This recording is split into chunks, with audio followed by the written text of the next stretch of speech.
Hey, everybody.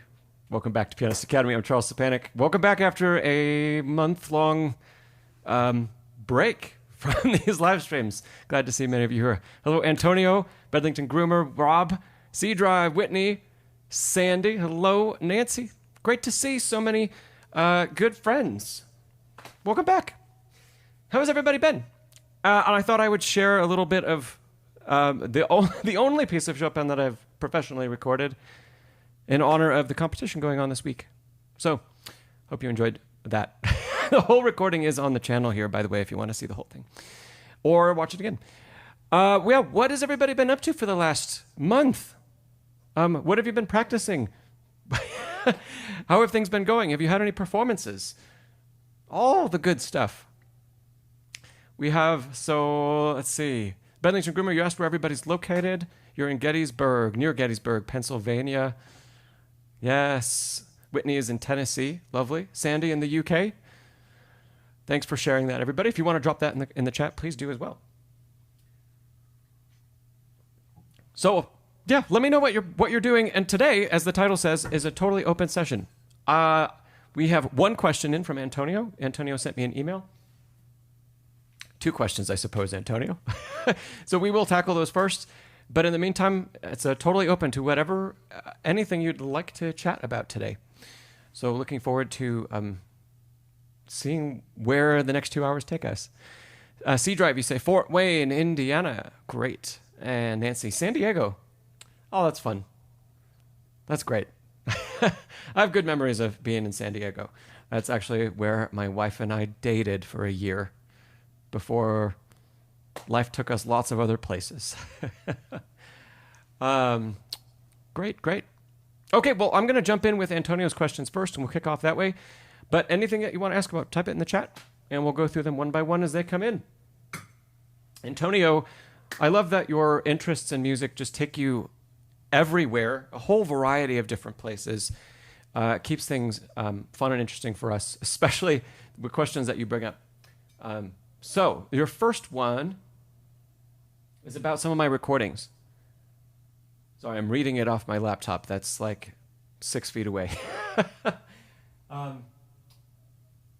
So you ask if you wonder if I pan left or right different microphone setups or systems, perspectives. And if doing so will add a sense of space to your mix. I'm assuming, Antonio, you're using that Princeton Steinway library that's got all of those perspectives that you've been really enjoying. Let me give you a couple thoughts about that. So, how many of you, Antonio is included, how many of you have heard my latest, I have 6 hymn arrangements that I put out on my other channel earlier this year. They're not yet available on Spotify and Apple Music, etc. They're only on YouTube. The sheet music is out there. I know some of you follow my other channel and what I post there and my original stuff and arranging. So I'm going to start there because those are the latest recordings and they were done in this space on the piano in its current condition. And half with the microphone setup that I'm using today for the live streams. So you've heard this before, right? So Antonio, when I don't always use multiple perspectives. Hello, Alan. Oh, I'm glad to see you. Antonio, I don't always use multiple perspectives in recording an acoustic instrument. But when I do, especially in my space here, I should say, and I mean, this is really a home. I've repurposed it to be a pretty decent sounding studio, but it's really a room in a house. And so, it's not exactly the same as I'd treat going to a concert hall and recording or going to a big studio. I don't know if you've seen some studio space, like the studios at Abbey Road, for example.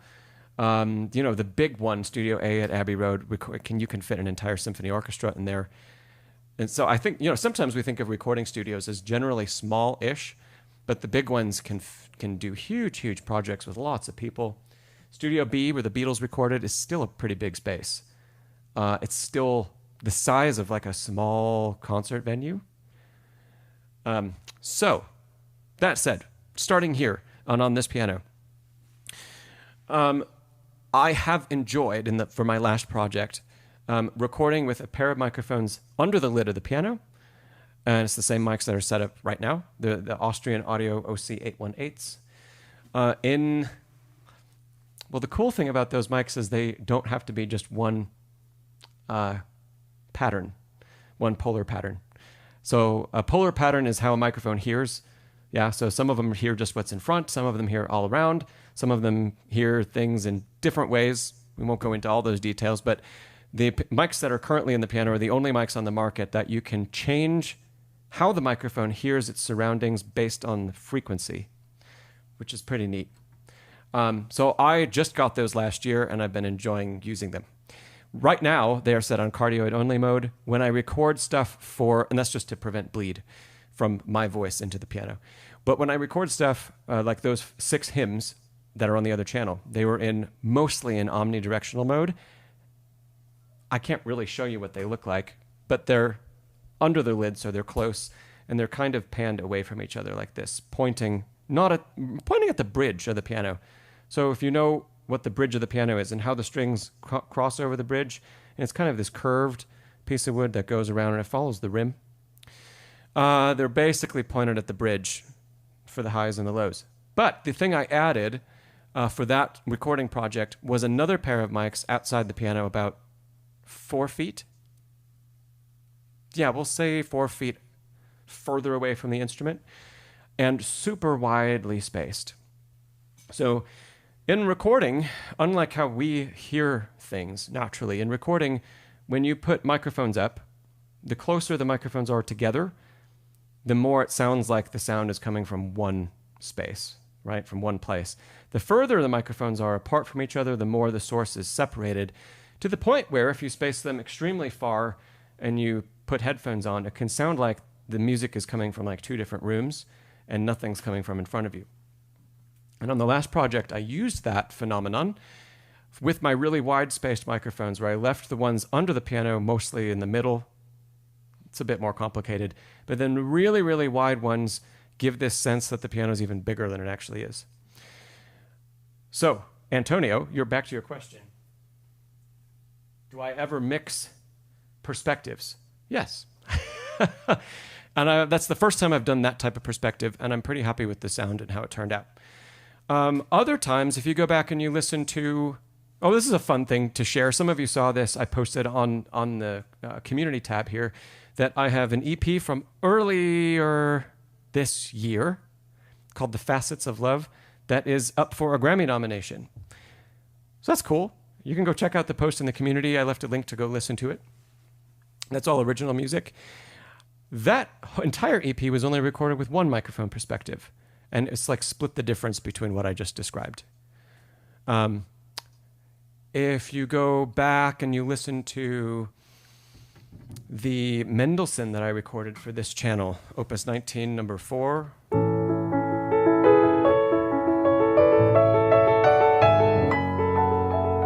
If you go back and listen to the recording of that piece, that was before I moved to this space. And that was also recorded with 2 microphone perspectives that were different than what I just described. Both sets of microphones were outside the piano. The close one was just outside the lid.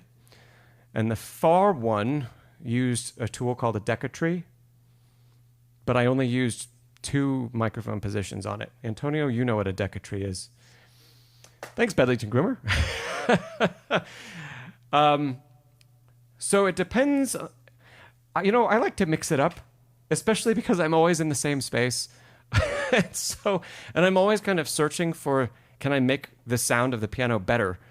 And I can only do so much with the instrument itself. I've done a lot with it in the last 2 years, but how can I continue to make the sound better?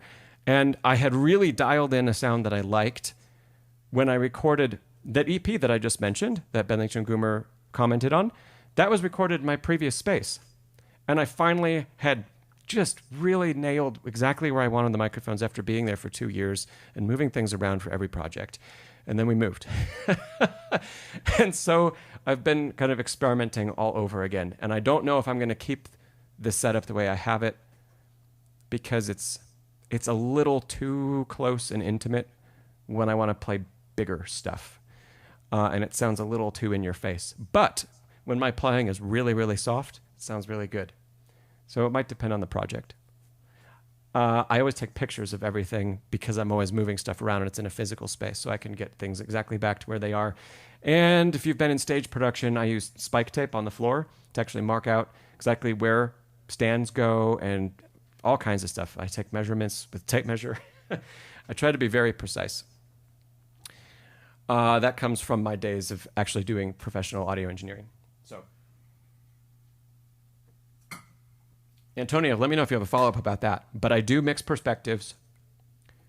The only thing that I would not do is, for example, take a perspective that's supposed to be stereo and pan it to one side, and a different perspective that's supposed to be stereo and pan it to the other side. I think that'll sound really unnatural in almost every circumstance. Yeah, and for working in a hall, by the way, because I know the Princeton library that you're working on, that you're using with your digital, that was a Steinway D recorded in a hall. I personally love mixing a relatively close mic, which would never be under the lid for a classical thing, but it would be like maybe 2 feet outside the lid or 1 foot outside the lid would be the closest. And I really like mixing that with another mic setup that's a little bit more spaced, not quite as wide as the one I mentioned earlier, but maybe 3 feet apart and like 15 feet in the air and about 8 feet back from the piano or so. And so I've had success when I've worked in halls using a setup like that. And one of my favorite recordings that I made in a concert space that wasn't for me, it was just a project I was hired to do. I did those two perspectives, and I set up a pair of mics all the way in the back of the hall. It was a medium-sized hall, so it was like 30 rows or so back. And I set them up about 15 feet in the air and pointed at the back wall instead of at the stage. And I mixed a little bit of that in as well. And that recording has so much depth. And that technique, I haven't talked to anybody that's used anything like that before. It was just, I said, hey, I'll try it. And it turned out really, really good. And maybe it was just that space. I haven't tried it anywhere else. Antonio, I'm sure that the Princeton Library does not have a perspective like that. But you could kind of create it digitally by taking one of the distant perspectives in the library and just overloading it with hall reverb so that there's no direct signal from that perspective. The signal is all reverb. And that's basically what I did in that space. I got everything that the microphones were hearing was coming off the back walls. They weren't hearing anything from the stage. So, your second question, Antonio. You're going to have to ask me a little bit more about this to clarify. You asked, how do I rate the internal recording systems of recent acoustic pianos? In terms of quality, flexibility. Oh, compared to outside microphones. I think I know what you mean better. So Antonio, you say what you meant in your question is panning the channels or the tracks left and right to give a sense of amplitude. You know, if it's supposed to be a stereo perspective, always pan it. And you can decide a degree to which you do that depending on your preferences. You know, the closer you get to the instrument and the harder things get panned, the more it sounds like the instrument is enveloping us as we listen. And the further you get from the instrument and the harder you pan, it just sounds like we're in this beautiful space. So a more common technique would be to keep stuff that's closer, for classical, would be to keep stuff that's closer, more panned toward the center. Not mono, not like both left and right up the center, but maybe only a 20 or 30% pan in each direction, and then pan the room hard. And that gives the sense that you're actually a listener in that space, 10 rows away or something, where the piano's in front of you as you listen, and you can hear the room around you. My own recordings, I don't do that because I'm not in a big space like that, and I'm not trying to replicate that. So I tend to do things that make the piano sound like it's enveloping you. Yeah. Okay, so that was a lot more than you were asking about. Um, but yeah, let me know if you've got another follow-up on that. And then your second question, you're asking about the microphones that go inside the piano, like that are on a bar that extends from the end of the plate to the plate, or maybe somehow connects to the rim. I think that's what you're talking about there. I can't remember the companies that make a couple of those offhand. I've been surprised by how good those products sound. And let me know if I'm way off base, Antonio. I've been surprised at those microphone products and how good they sound because the capsules are so tiny and they're really, really close to the hammers usually. So usually the bar extends right just on the opposite side of where the dampers are in the instrument. And you'll typically hear a lot of mechanical noise, damper noise, and you'll get a really, really bright attack and kind of a hard attack from the hammers.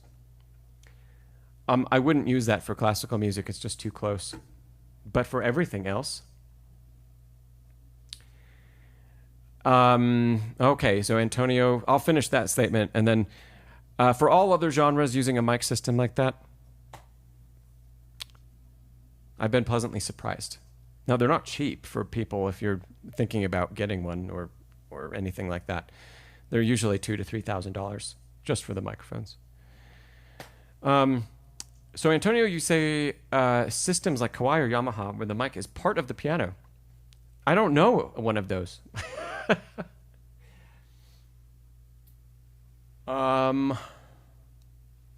Yeah. Do you know, like, can you give me a model? Like, what model pianos are you seeing this on? Or is it an add-on with like with another system?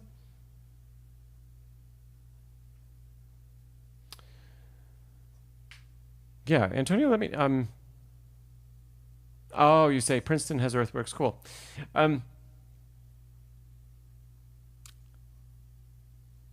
Yeah. Well, I'd be interested to know. You're going to help educate me, Antonio, because I don't know about pianos acoustic instruments that come with a microphone or two already in them. And I don't think I've ever heard them. Unless I've been tricked online and I haven't known. So let me know, Antonio, if you know some models or things like that, and I'm going to answer Faye's question. We'll come back.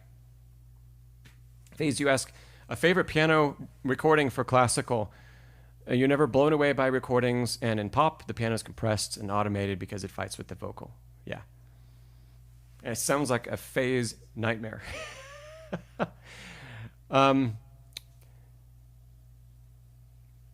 Yeah. My favorite classical album sound is Long Long's Liszt album. Liszt, my piano hero.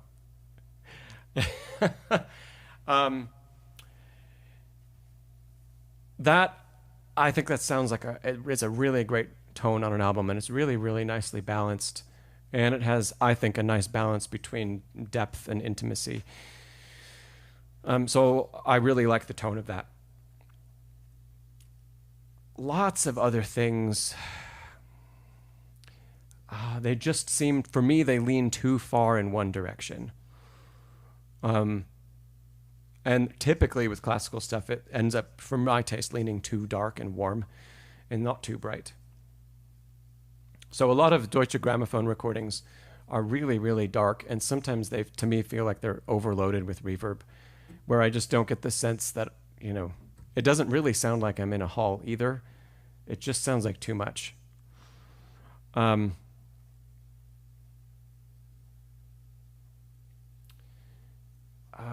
There is one Deutsche Grammophon album that's pretty good, and I can't remember the artist, but it's an album of Ravel. It's all Ravel. It's fairly recent. And I did like the sound of it, but it was still on the dark side. So I don't love that tone because I don't know, I want just a little bit of bite from the piano when, there's a forte or something going on, and it doesn't happen sometimes. And Faye's, one more thing, for classical adjacent. My favorite like classical crossover piano sound is from Alexis French on his album Truth. There are 2 tracks on the solo piano version of the album that just are phenomenally recorded. Not the whole album is. The album sounds like it was done on different instruments in different studios, different times. But there are 2 tracks, Broken Sunsets and Colors. Those 2 sound so good. Really blown away by that. Again, for me, it's a perfect balance.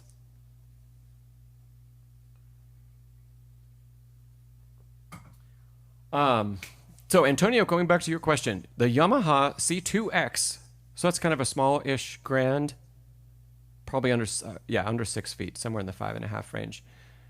Huh, I did not know that.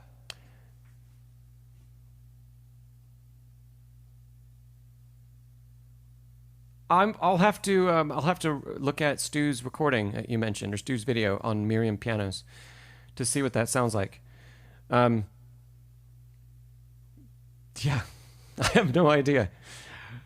I think it would work for lots of stuff that's not classical recording. I mean, it could if you just want to record yourself, it would be a fantastic option probably.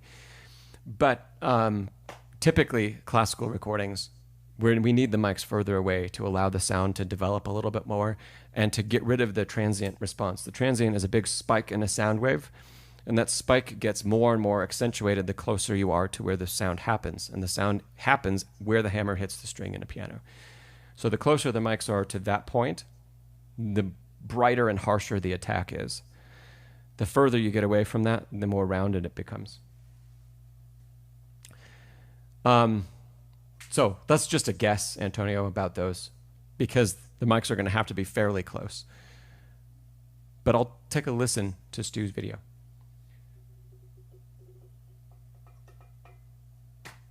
Okay, cool. Yeah, Whitney, US, where did I get the little Lingo piano? That I got for Christmas 2 years ago. I got a jazz band Lego set from a relative. And it was really cool. And so I had fun putting it all together. I didn't actually realize I liked that stuff as much as I do. And the piano was a part of the jazz band set. And because I'm a pianist, I took the piano off the stage and away from the rest of the ensemble, and I put it here. Lego sells like a big grand piano, a bigger one than that.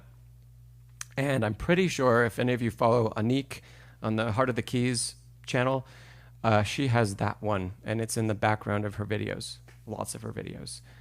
It's like twice the size of this. I haven't gotten that one. We'll see. One's probably enough. Yeah. So Whitney, this is not that one. What Anik has is, I think, the one that's $400. This one, I think the whole jazz band set that includes like 4 people and 3 other instruments: bass, drums, trumpet. And a stage for them to all go on. The whole set, I think, is like $100 or $120. And so the piano is part of that. Legos are crazy expensive. Yeah. But neat. Okay. Noteworthy. Welcome. Bedlington Groomer, going back, I see you had a question earlier. So does that mean you need more mics, or you just move around ones you already have when you want a large sound versus a softer perspective? In an ideal world, I would love to just leave I would love to have 2 different perspectives set up at all times. I don't have enough space for that. Even though this is a pretty big room, I just don't have enough space to keep it from being like overcrowded and being able to get around the instrument and stuff. So what I do is I end up moving things around, which is why every project I do has a slightly different sound.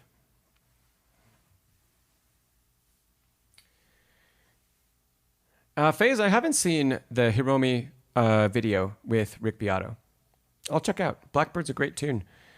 I have something to share about that song at some point. I have been, over the last month, while we haven't had these streams, I've been busy engineering an entire album for a trio group of friends of mine, piano, voice, and violin. That's been a huge, huge project. And 3 years ago, they commissioned me to write them an arrangement of Blackbird that's totally different from the piano solo version that I have on my other channel. And when it comes out, I'll share it with all of you. It sounds great. I'm excited for them, but I can't share it until they release it. So, cool. So great. Lots of tech stuff. Antonio Faze, you got any other follow-up questions about that? Let me know. Yeah. And we can move on to, I haven't seen anything else come in yet. What else do you want to chat about? What else do you have questions about?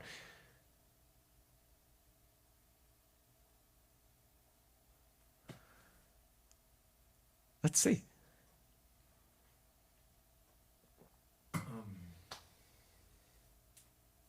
So see, I have 2 videos I got to remember to check out. Maybe I should write those down. Stu's video of the new Kawai and Yamaha instruments, and Rick Beato's video. Dun, dun, dun, dun. There is no way I'd remember to watch them if I don't write it down.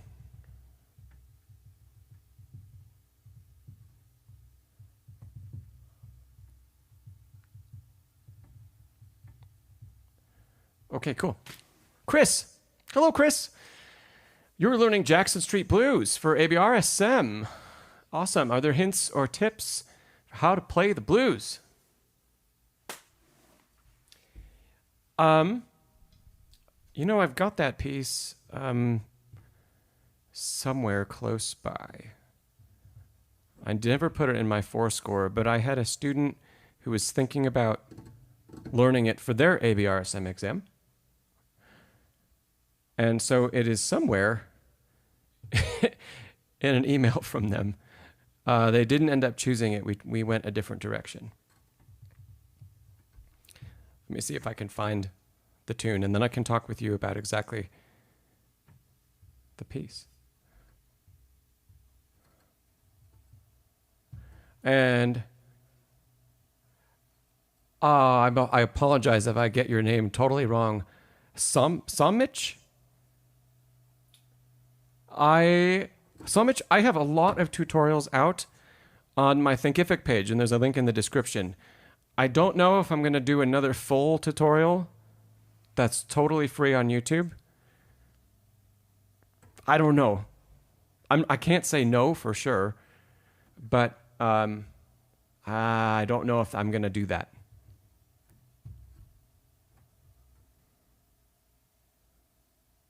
So anyway, Samich, I do have a lot of other tutorials. I've got Of Foreign Lands and People, the Chopin Nocturne that was at the beginning, Opus 27, number 1.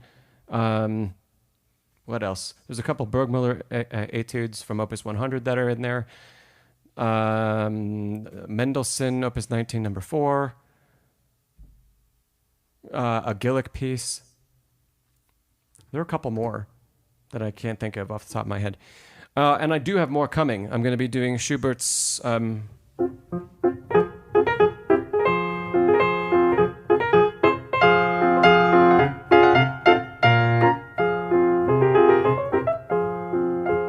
musical in F minor.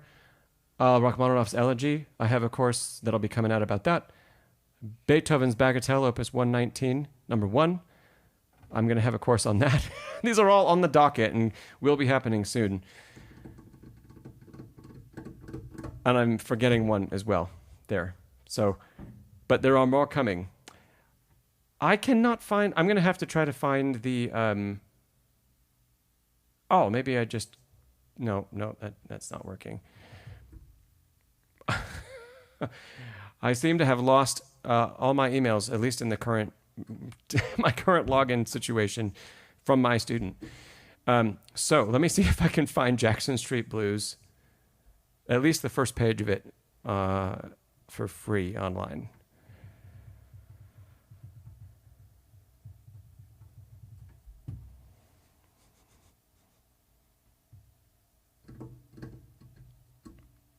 Yep, that looks right. And hey, Johan,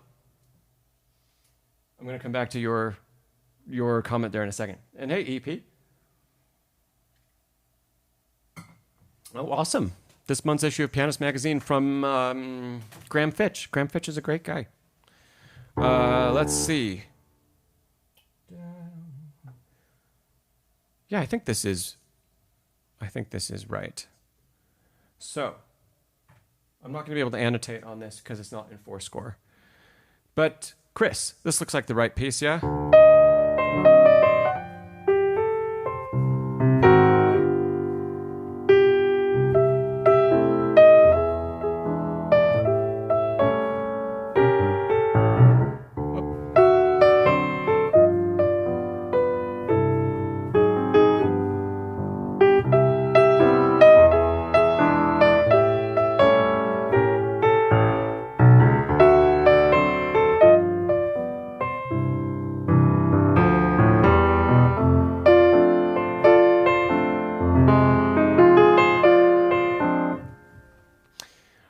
I hope that's the right piece, Chris.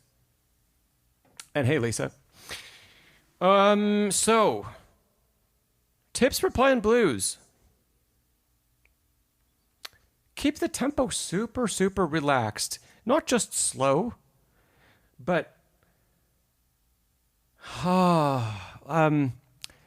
Chris, have you heard anybody talk about playing on the back of the beat? Or, you know, how the beat itself, we usually, in classical music, we talk about the beat being like, it's right at a specific point in time, and that's always where the beat is. And, you know, if you play with a metronome, it's right there. But if we're playing jazz, like a slow jazz ballad, or we're playing blues, we want to lean back against the beat. And that's a difficult phenomenon to describe in any other way. Other than we're not slowing down, it just feels like, it feels a little lazy. And I think that type of feel, if you can incorporate that as you're working...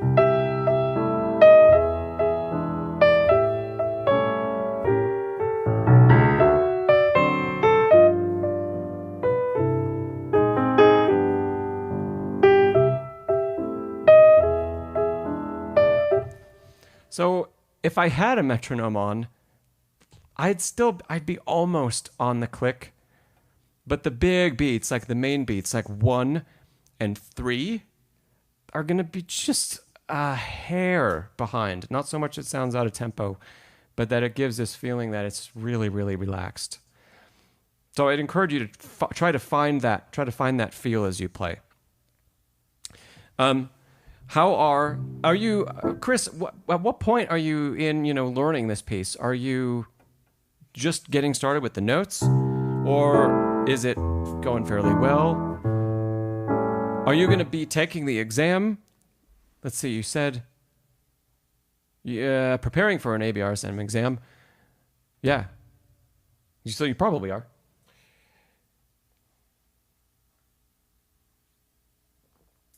Yeah, Faze, it's a cool piece. By the way, for people, this is an ABRSM grade 5, I believe. List C, ABRSM grade 5. Yep. So that's, we'll call that like mid-intermediate. And even though it's got some really big, like if you look down at measure 10 near the bottom of the screen, it has some tenths in there, but they're written to be played with both hands, not just with one. So this is both hands together. Which gives you that opportunity to play that really cool voicing without doing it in one hand like this. Which is a stretch even for me.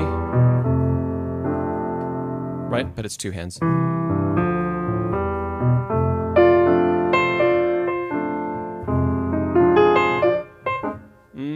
Okay, so Chris, you say you can play through it, but very slowly. Okay, great. I'd work on, because we want to focus so much on the feel, have the skips in the left. Can you play those with your eyes closed? Can you find them? I don't know the piece, so.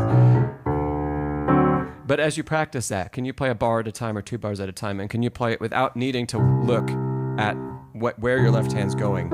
So we're playing all of that by feel only. That's one tip, especially for, having learned the notes, but they're not really, really solidly in the fingers quite yet. Do some experimentation with placing accents. Because, the last thing that we really want to hear when we're playing something like this is a very straight, we'll call it classical performance, which would be...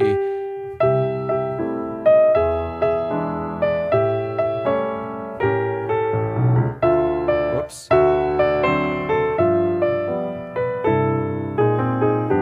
Oh, sorry about the wrong notes.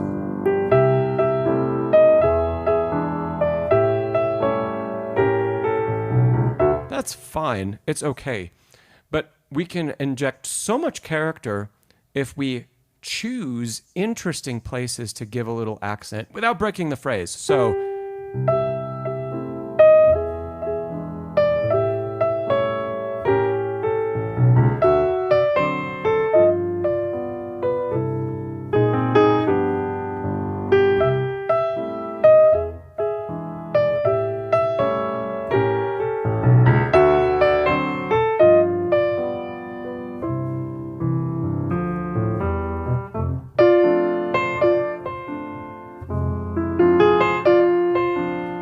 so there are all kinds of things that I'm doing in there.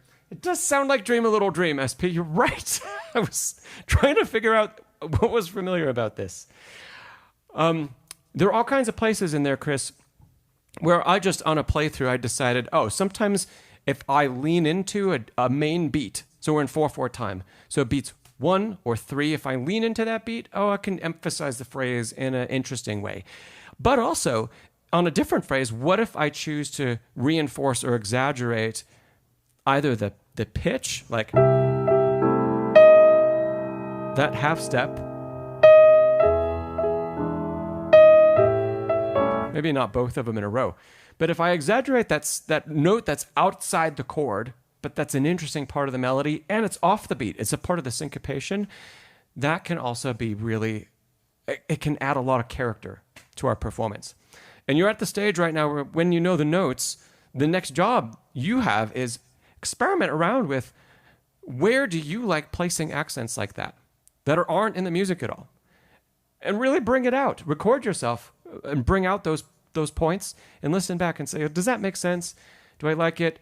You're probably at the point, because you can play through it slowly, where if you're listening to the ABRSM recording of the piece, stop listening to it.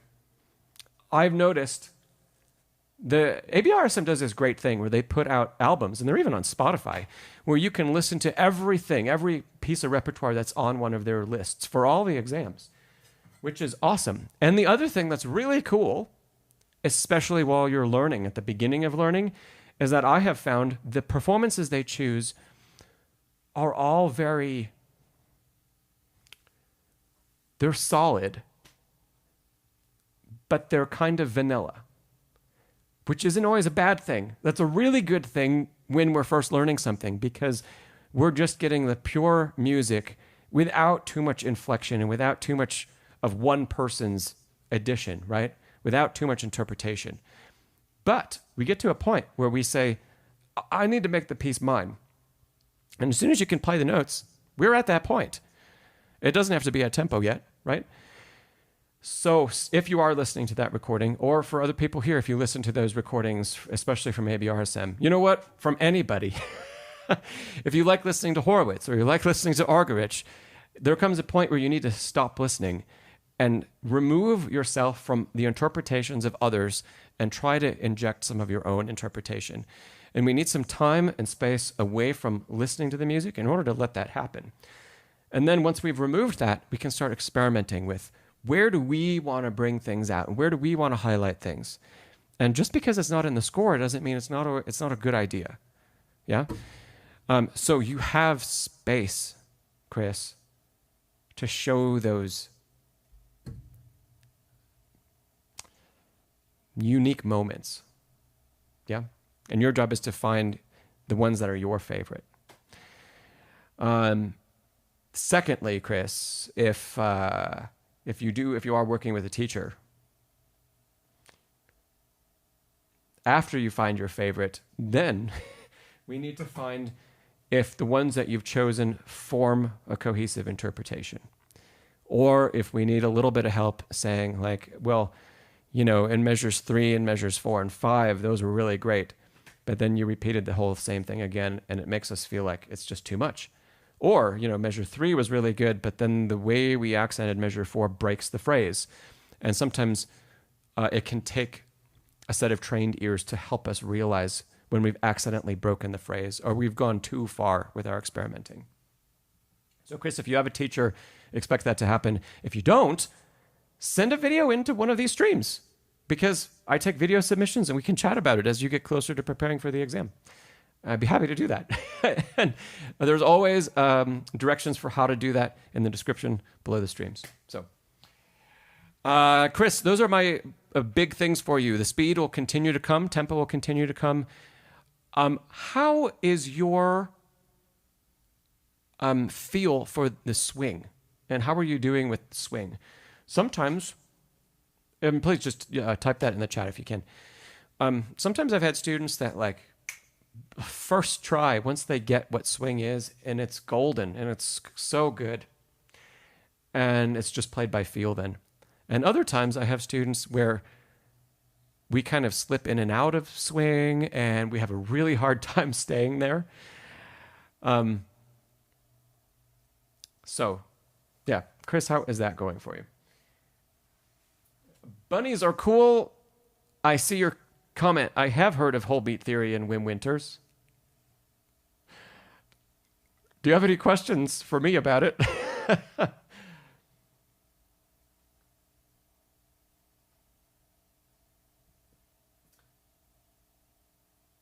And Faye, you said, was that the flat 5?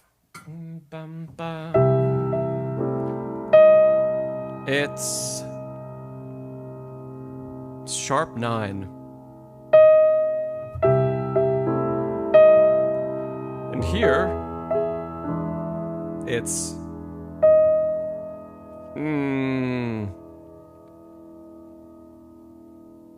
major 7, but major 7 against dominant. So that's interesting.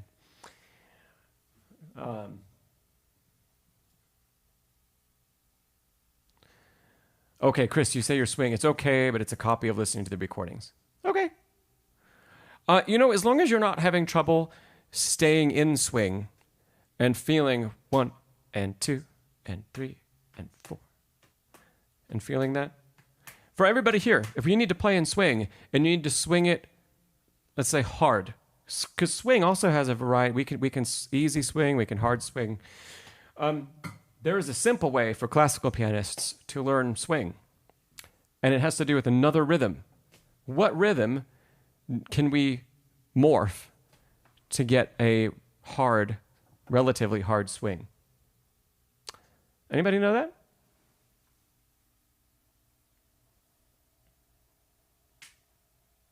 I'm not going to put the score back on the page. Chris, your answer is on the page. But we'll see if anybody else knows.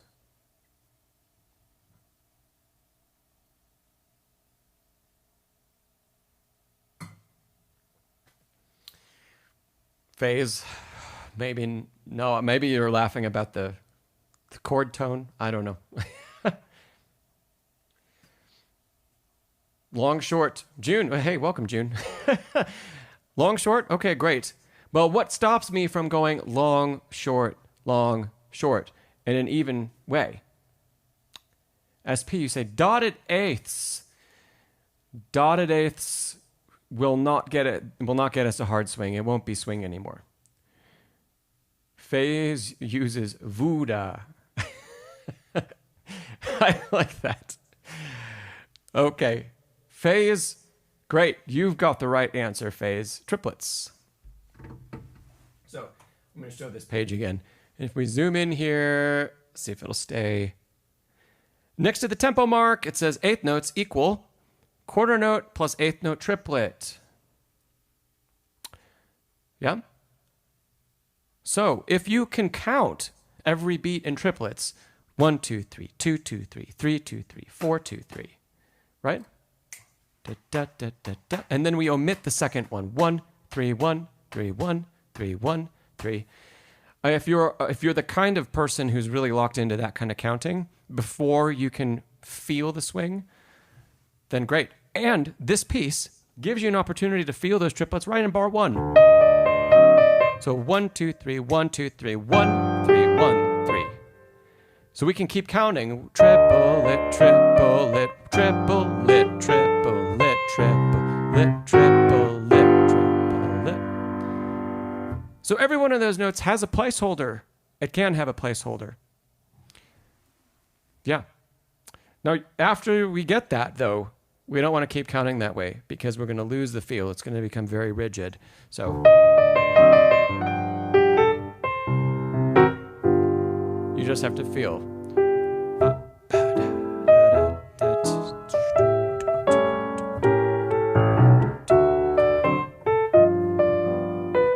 Yep. Okay. Good. Nice phase.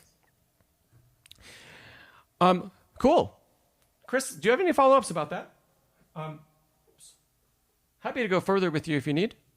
But yeah. To sum that up, let the speed come over time. Memorize the feel of the left hand and work on experimenting with nice accents, either to bring out a big beat like 1 or 3, or bring out a syncopation, or bring out a non-chord tone. Yeah? Cool.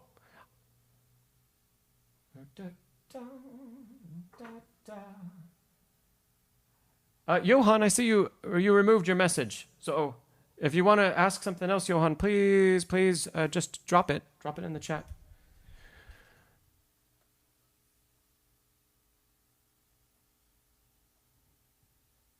Okay.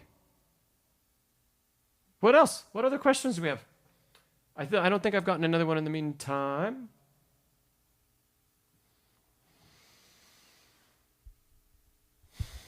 Yeah.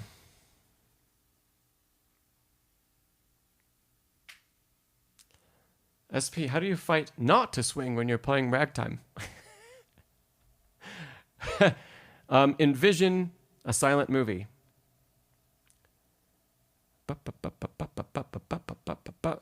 Right? You still don't get why you're supposed to play rag straight? I don't know if I know the real answer for that.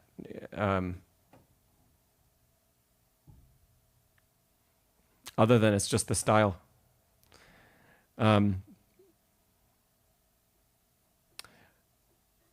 Rags were... I don't know this for sure, but I think ragtime was around before jazz was. Antonio, you might be a better person to answer this question. But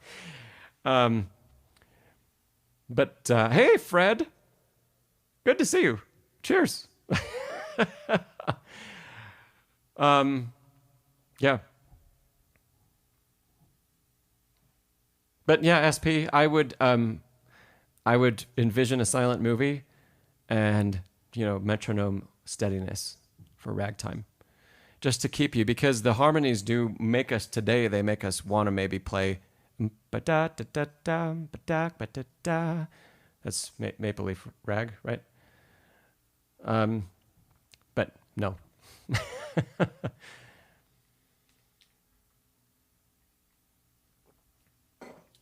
Whitney, you say, do you ever do those ear training videos to develop relative pitch? Or what are some exercises you'd recommend? And June, you have another question. Do you have Do you really have freedom to make classical pieces your own, as you stated for blues? Oh, two great questions. Love it. Okay. Whitney, first up. I don't really do a lot of ear training videos to develop relative pitch. I should probably do a couple. But let's, we'll dive into a couple concepts. What are some exercises I can recommend? You can do this yourself. So, okay, how many of you, if I gave you a pitch, we'll start with something simple. Not just the pitch, but what the pitch is does not matter. What matters is, from this pitch, can you sing a perfect fifth? Try it. So, sing the first note. Bum. What's a perfect fifth above that? And then if you're at the piano, you can sing bum, bum, and check. And make sure you sang a perfect fifth. So you have to know your intervals. You have to know what they are and how to find them at the keyboard too, which is great practice. But we have to use our voice to train, what we hear in our inner ear. And that's developing better and better relative pitch. And Faze, you brought up a great thing. You hear Star Wars for the fifth, which is bum, bum, ba-da-da-da. So for every interval, there is a famous song that uses that interval, usually right at the beginning. And Star Wars is one of the most famous that uses a perfect fifth at the beginning of the melody. What about a perfect fourth? And Faze, since you're good with intervals, what piece goes with a perfect fourth? And what pieces? There are lots. So here, let's pick a different key so that we don't get too locked into the key that we were just in. And let's go here. So perfect fourth. To do the same thing. Bum. Where is it? Sing it. Sing it out loud. Go to the piano. What song is it? What song are we looking for? Anybody? And Caterpillar, I see your question. I'm going to come back to that in a second. Fred, thank you. Amazing Grace for fourths. Love it. Perfect answer. And also there's Mendelssohn's the Wedding March. Bum, bum, ba-dum. Or Amazing Grace. Yep.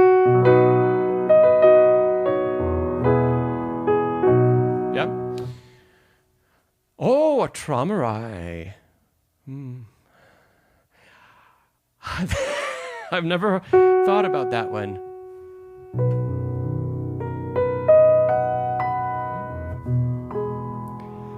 That would be really hard for me to do, Fred, because I am really used to hearing Traumerei in the key. I don't have perfect pitch, but I'm sensitive to that. So, if it's not C and in the key of F, I'm really going to struggle hearing Traumerei. Oh, but that's an interesting one. Hello, Kale. Okay, so we're pairing a couple things here as we do this for Whitney. So we can give ourselves a pitch at home.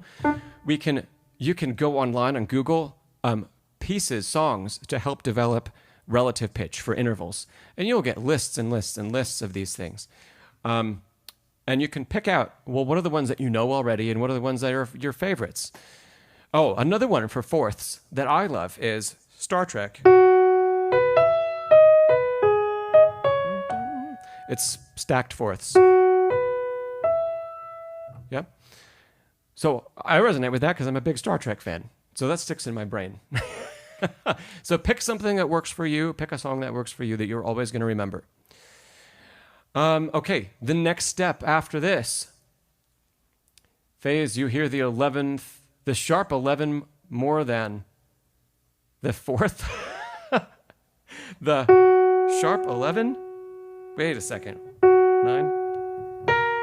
Well, sharp 11 wouldn't that just be the unless I've totally got that wrong. 9?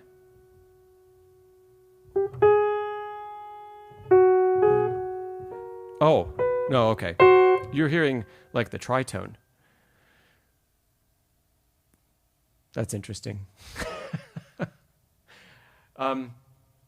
Next step, Whitney. When we can do pretty well with intervals, we can start adding, singing out loud, chords. broken chords. Let's go back to the first note I gave you. So your next thing would be, can you sing out loud a major triad? Starting on that pitch. Do you know what a major triad, do you know the component notes that build a major triad? Do we know that it's the root of a scale, the third of a scale, the fifth of the scale? And we put those together. Bum, bum, bum, bum, bum. Sing it up and back down. Bum, bum, bum, bum, bum. Check yourself at the piano. Can you sing a minor triad? Can you sing an augmented triad? Can you sing a diminished triad? That's enough to keep you occupied for quite a while before we get any deeper. So pick random notes. Give yourself one pitch and do that kind of work.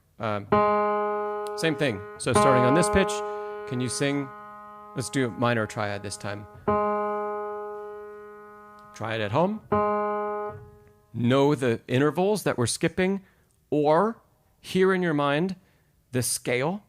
And can you, in your mind, walk up the scale from 1 to 2 to 3 to 4 to 5, and know that 1, 3, and 5 are the pitches we need in the scale?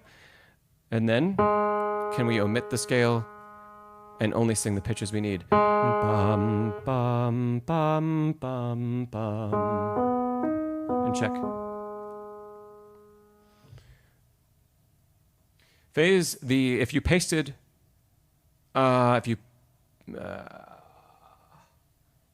name of an app, we can't see it. But yes, there are apps that can test you, Phase. If you've got one, drop it again and just type it in. Maybe it didn't want like a link or something like that. There are apps that can do this, but you don't even have to do that. The app will play Tenuto. Yeah. Great, Phase. Thanks for dropping that in. The app will play you both pitches from what I know of how it works, or it'll play you a certain thing. Like it'll play you a minor triad, and you'll have to say, well, is it major or minor, or what is it? You'll get a list of choices, and you click, and if you get it right, it'll tell you. And that's good, but it also can sometimes promote guessing. And we don't want ear training to be guessing, right? And so if we just take the app away and use it if you're away from the keyboard. But when you're at the piano, give yourself one pitch and make you do it. You have to give yourself the final answer. Triad, major, minor, whatever quality it is, or interval that we need. And if you challenge yourself to do that, you're going to be building these tools much faster and better than if you're listening only and not doing the underlying work. Because doing the work to do it yourself is way harder than having the app play something for you and then you click a button. So do the harder thing, and it'll make then the reverse testing. If I play for you this chord, is that major or minor? Type it in the chat.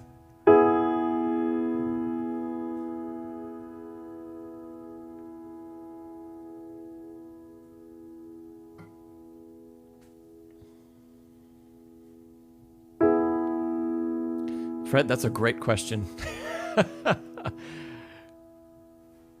I'll have some thoughts to share about that. Great. Bedlington, B. Booker, Nancy, welcome, B. Booker. Major, all three of you got that right. It is major.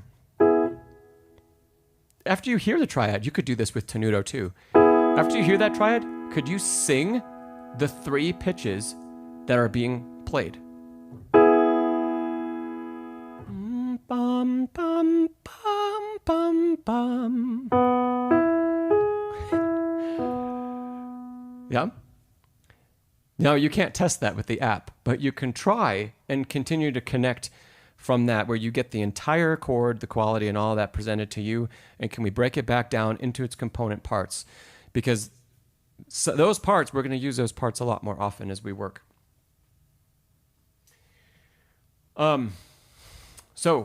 This was Whitney's question. These are great ways to get started with doing more work on ear training. And don't be afraid to sing stuff out loud. Yeah? It's really helpful.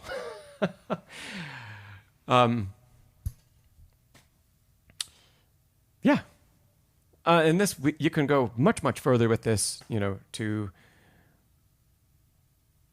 are a lot of places we could go. If you're pretty advanced already and you're here, we could go from, triads to all of the different types of seventh chords. And can you sing them out broken? Major 7, major 7, dominant 7, minor 7, half diminished 7, fully diminished 7, minor major 7. And can we get all of them, and can we sing them in root position and in every inversion? Can we hear them in all of the different inversions and identify correctly? Do you get mixed up between half diminished and fully diminished? So that would be another step beyond. Then doing sight singing, where you get single lines, and you can do this. If you've got method books lying around, whether you're learning out of a method book now or you have in the past and you have them lying around, open up a page and sight sing one of the lines, like a melody line of a tune. And that's great for getting started. And you don't have to buy another resource. You can just say, I open up to page 20 and there's this 4-line tune and I'm going to sing the melody. Give yourself the first pitch, sing it. And we want to look for the components we've started identifying in isolation: intervals, chords, and where we see chord shapes. And then can we sing those chord shapes? And guess what? When you do all of that work and then you come back and you're going to play the piano, you're going to start seeing all of those things in the music that you play: chord shapes and inversions and all. And you're going to start to know what they sound like, right? So I talk about that in videos, and we've talked about that on streams before, about seeing shapes. But doing this ear training is a really crucial part of developing that deep understanding of it. Yes. Okay.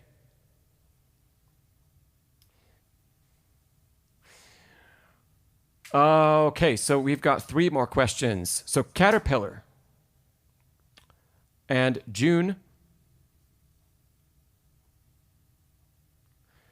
and then Fred's question. Okay.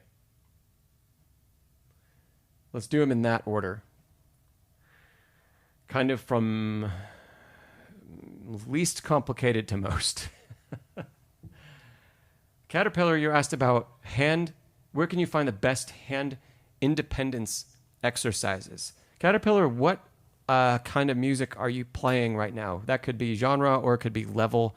What are you in the middle of exploring? Because the very first thing I would say to most people, if you can, is play Bach. Learn Bach and play Bach all the time. And it could be some of the easier Bach stuff, like the little preludes.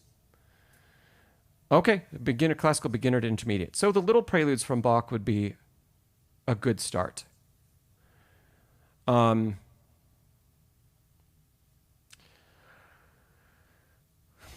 Caterpillar, are you playing scales regularly? Scales and arpeggios? And is that a part of your regular practice? Nancy, Bachtober.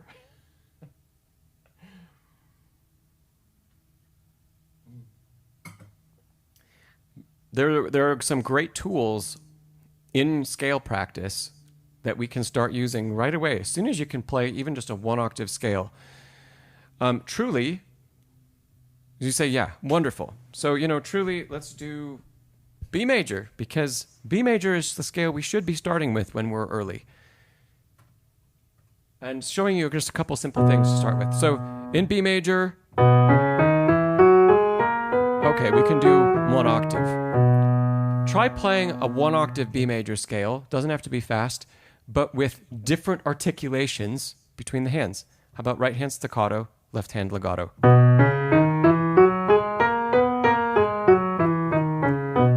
Switch it.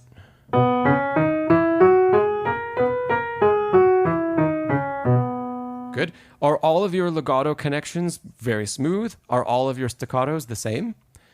And that gives you something to work toward, a goal. Make them all just as good. Every note, every connection, just as good as the others. We can also do this with dynamic.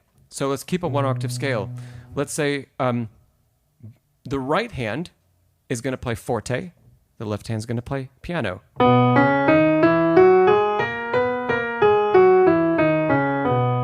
and then switch it. Left hand plays forte, right hand plays piano.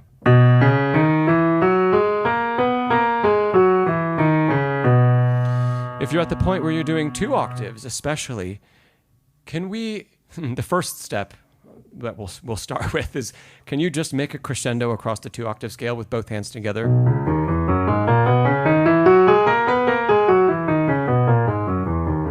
Now, can you play and have the right hand make a crescendo from piano to forte to piano? And can the left hand start forte and decrescendo to piano and then play forte? So they're trading places.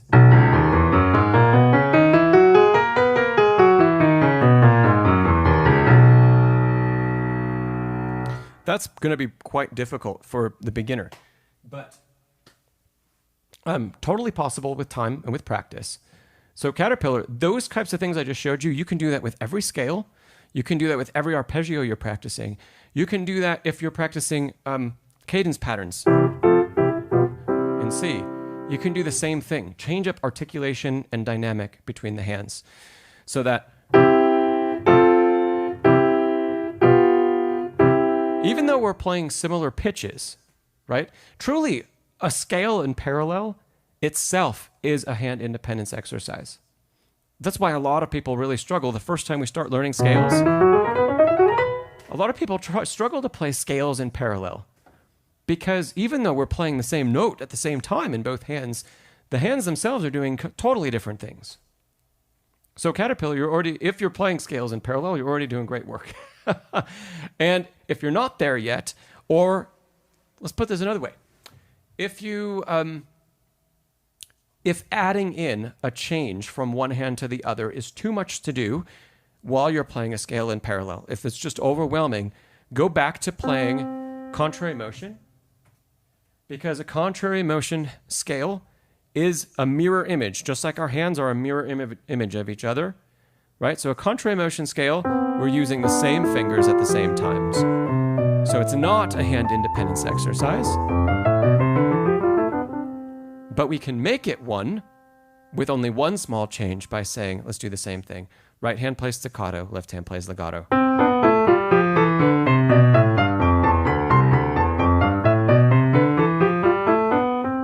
Now you haven't asked yourself to play different fingers at different times and different articulations. We're keeping one variable the same. The fingers used are the same fingers in both hands, but we're just changing articulation. Yeah. So Caterpillar, you don't need any other books to work on hand independence, especially you're already playing repertoire. Everything in repertoire works on hand independence. It's buried in everything you're going to do, right? So if you want to work on that kind of stuff, use these tools and use them with the scales and the technique work that you're already doing. It's a perfect way, one, to keep scales actually interesting and to keep you focused on them, because now we have a new goal. The goal of playing the scale isn't just to get the notes right or play it in time.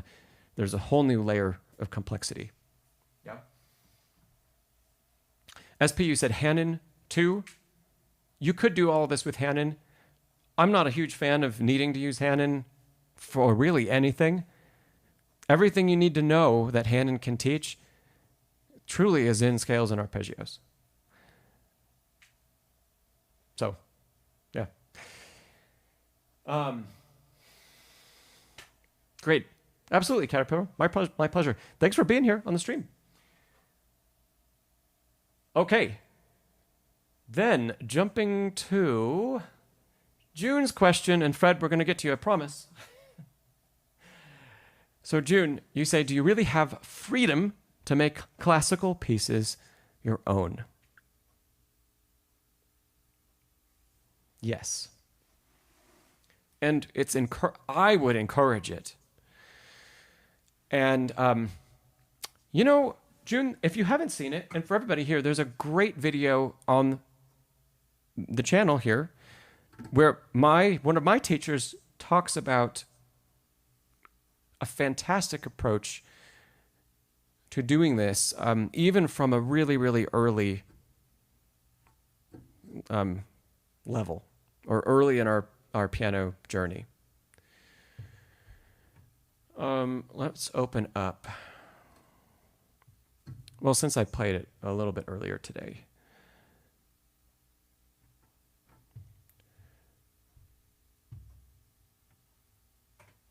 Okay, this little Schubert. There are things that we can't do in classical music. We can't really change the tempo. We can't change the key. We can't change the articulations marked by the composer. We can question them to question the authority of our score. But we have to obey certain things. Let's pretend for a second that there is nothing at all marked on this score. So there's no tempo, there's no dynamic. I can't get rid of all the articulation marks. That would take way too long. But let's say that is our relatively blank slate.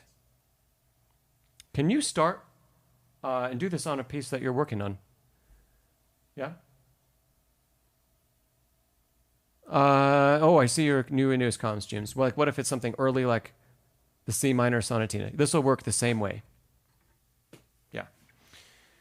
So pretend all of those markings don't exist for a bit.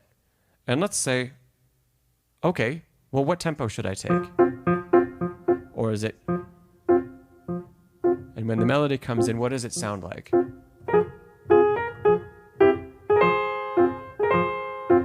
Okay, or if it's faster, what does it sound like?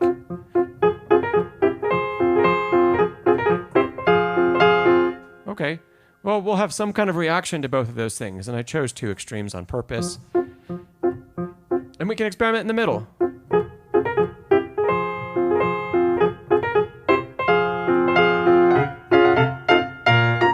Okay, what about dynamic? Can you experiment with the dynamic as well? Should this be...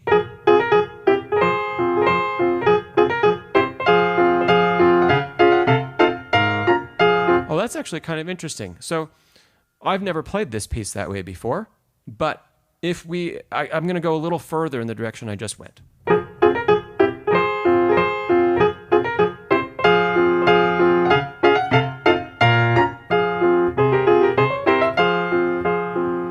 That starts to sound like a march. To me, almost Russian. Which is I think that's really interesting, because this is not a march and it's not Russian. But we can, using experimentation, we can find all kinds of interesting things. And when we find those interesting things, then we can go back and we can put everything back in the score. And we can do a little bit of research about the composer and the period and what the piece means. And we can start to build or link maybe our favorite things that we found in our experimentation with a little bit of the box that we're supposed to be in because of the composer and the time period and the region. So that's why, even for this piece, you will hear people play a slower tempo and more introspective.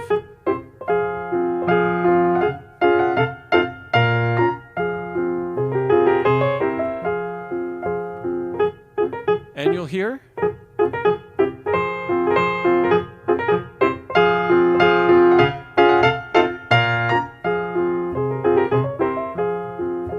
that tempo too.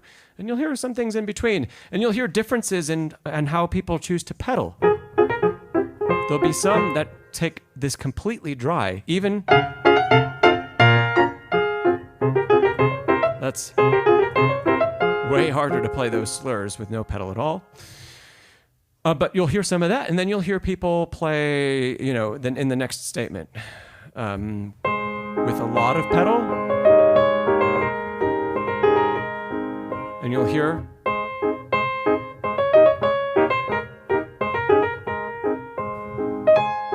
relatively little. We can start down that path by doing experimentation first and find things that you like. And then, especially as students, right? Even if you're preparing for an exam, we can put the music in kind of an interpretive the box of interpretation or the standardization of interpretation or what's more accepted. We can do that later. But I am becoming more and more of a believer in not introducing that first, especially to beginners and intermediate students. If you're an advanced student, you've probably, hopefully, done a lot of this sort of experimentation already. And then we can say, okay, well, that's not Schubert. And we need to right away start with the right approach. So there are things that we can't break. But that is part of the reason why there are so many recordings of the classical repertoire.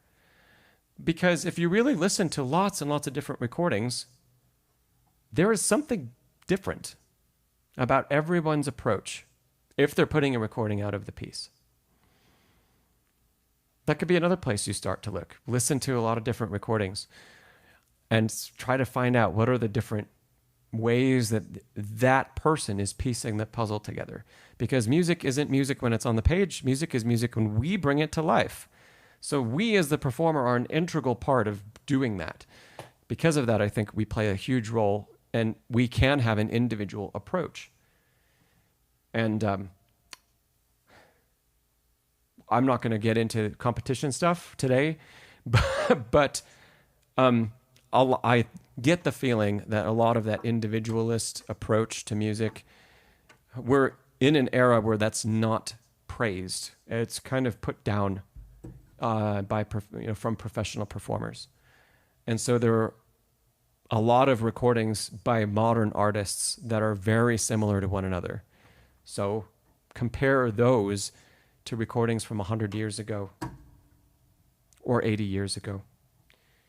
And just the differences will be striking in what was accepted in the various different generations of musicians and what was accepted by the public.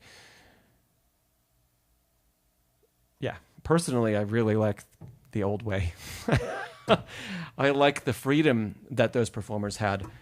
And I don't think the composers had a problem with the freedom because a lot of those performers from about 100 years ago had a direct tie to one of the great composers, like one person removed.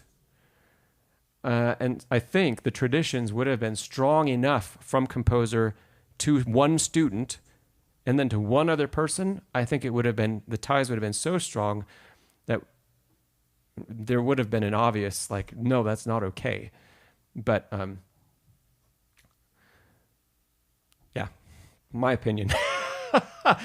I don't think there's any data about that. Just recordings that we can form our own opinions about.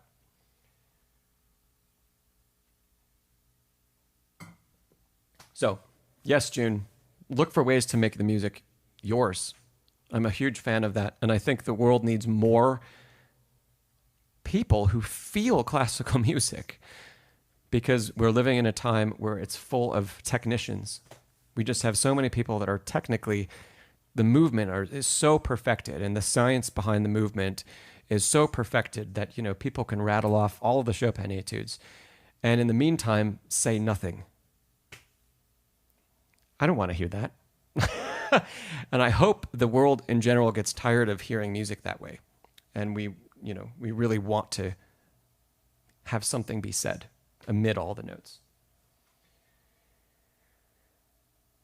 Okay, Fred. Utility of a high wrist position is what you're asking about. So you say you've always sat very low and played with flat fingers. So it's never come naturally. But over the last few years, it seems to have really unlocked a new gear for you.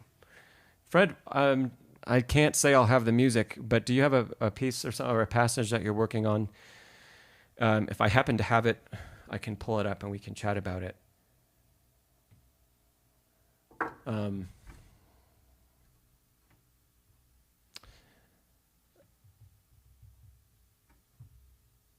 in the meantime, an etude. I shouldn't have asked. Okay.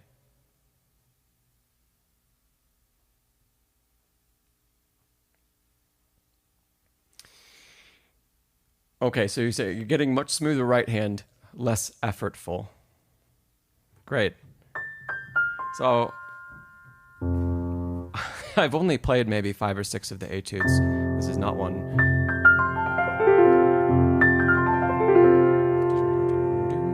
So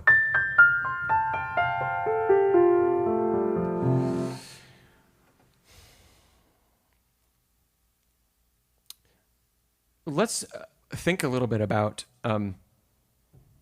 finger movement. No, you're okay, Fred. Let's think a little bit about the finger movement required when we have 2 basic wrist positions. If we have a low wrist position, and I'll even scoot down a little bit. So we have a low wrist position and flat fingers. Right? Goodness gracious. Already for me, even this first bar, I can't play nearly as quickly, especially with flat fingers. I have to curve to get anything remotely like what we expect from the etude.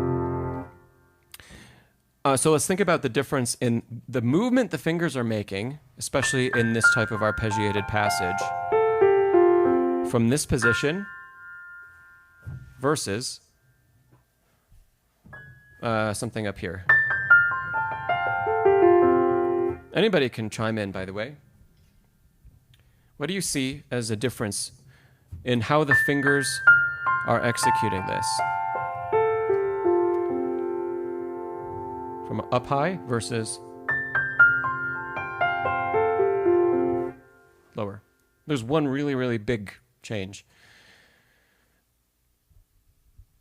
And this all applies, Fred, like I'm sure you know, but this applies to changing our wrist position depending on what the passage needs.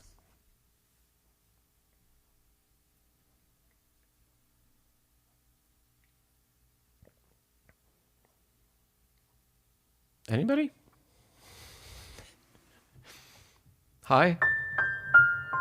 Difference in the finger movement versus low?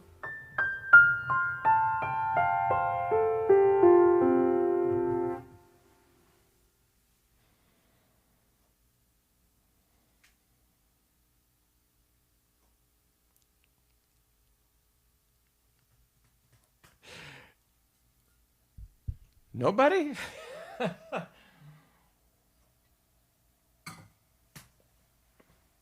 Seth. Well, hello, Seth. Journey with Della. The first one's better. Why do you think the first one's better? Let's elaborate on that. Seth, you said drop versus raise. Or Seth, are you talking about fingers or wrist? Faye says tension. B. Booker, does high-low make a difference in keeping the notes the same volume? Can. Doesn't have to, but it can. Journey with Della. Weight transfer is natural in the first one. Let's say easier. Yeah. Whitney, more room for movement. Yeah. Okay. Seth might be onto the closest thing that I was going for. If your Seth is talking about the finger position, actually. So the lower our playing position and the flatter the fingers are, the more we need to move up with the fingers to do crosses and things or get out of the way. And you'll see pianists of, the previous generations play like that, and they were able to make it work. I'm thinking of Horowitz in particular. But that is not an efficient use of the body. So when the wrist comes up higher and we have, the bridge was strong in both cases, the bridge here. The bridge is not buckling when the wrist is low and the fingers are flat, or when the wrist is higher. The bridge is still good. So first thing is any movement, we have shifts all over repertoire, right? And when we need to shift across a hand position, now, instead of using a finger cross where I need to lift the fingers up and over just because physically they're in the way of each other, I can just shift the hand. And I know that's not exactly what... is it? No, it is kind of what he wrote in those 2 bars. I can almost play that at tempo. Low, that would be about the maximum tempo I can achieve without significant practice. That's a massive difference. And it's because low, my thumb's in the way, and I can't do anything. I can't shift to the next position. It's very awkward to do that. But up higher, it's the thumb kind of releases, and the hand just moves. And, you know, I was talking with another friend about this fairly recently. Part of the change in technique also has, we are thinking, has something to do with the change in the weight of piano actions across generations and how the heaviness of pianos, pianos, I think, especially Steinway, were really, really heavy and slow in the early 1900s. And over the course of the century and into the current one, everything has been trending toward really, really light actions. Even Steinway. Steinway now owns Renner.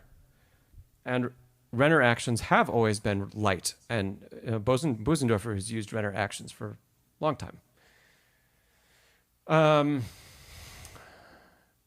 Renner actions have always been really, really a quick responding action. So even Steinway is going that route.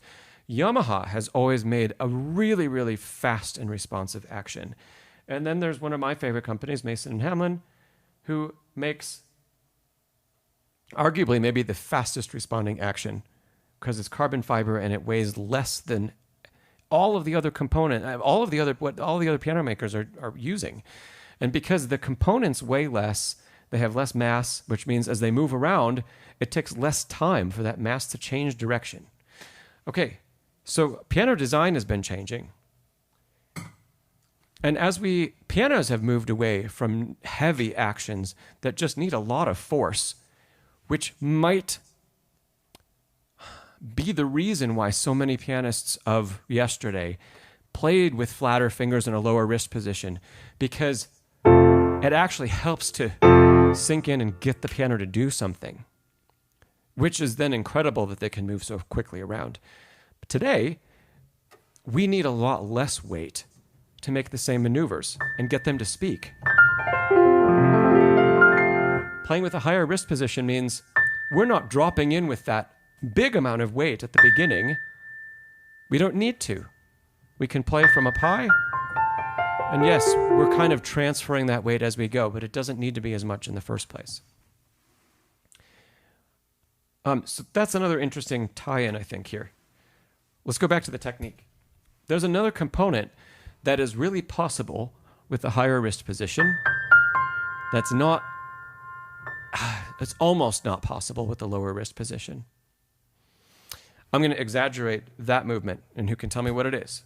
So we'll keep the side camera. Let's see. Yeah, I can't do it at all there. And with the higher wrist, especially the first octave,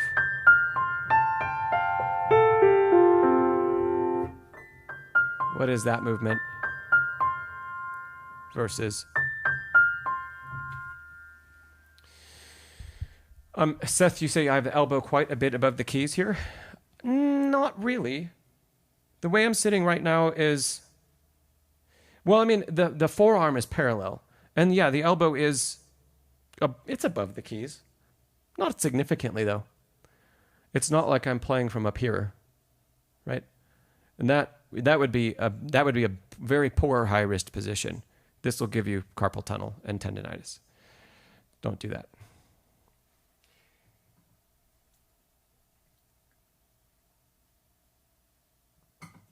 Anybody got the... Yeah, Sandy! Woohoo! And Rob! Woohoo! Okay. Great. Yeah, rotation. That low wrist position prohibits a lot of rotational elements, whereas a higher position allows the forearm to do all kinds of work going back and forth. Whereas here, It's very limited what we can achieve. So now we have two totally new tools unlocked for us because of using a higher wrist position. Plus, there's the strength, and this is especially would tie in for like earlier students. Playing with a low position, Fred, it's an interesting case for you because most people aren't taught that way because it's much more difficult to keep the bridge strong with a low position.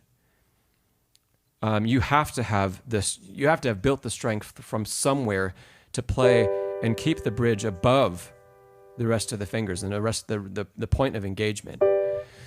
And that's much easier to do if we start from a little bit higher position to begin with, because then the bridge and the wrist are more like working together.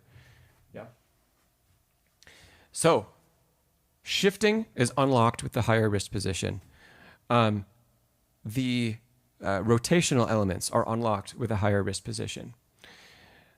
There's a third component, and that is what is the best way, or what are some of the best ways? This isn't a black and white rule, so let me rephrase it. Where does the strength of the fourth and fifth fingers actually come from? I put strength in quotes because the fingers themselves are not strong or weak.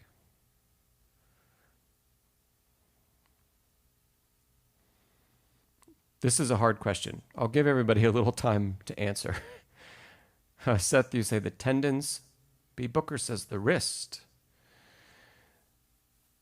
So, yeah, Fred, you said you're a late starter and then self-taught.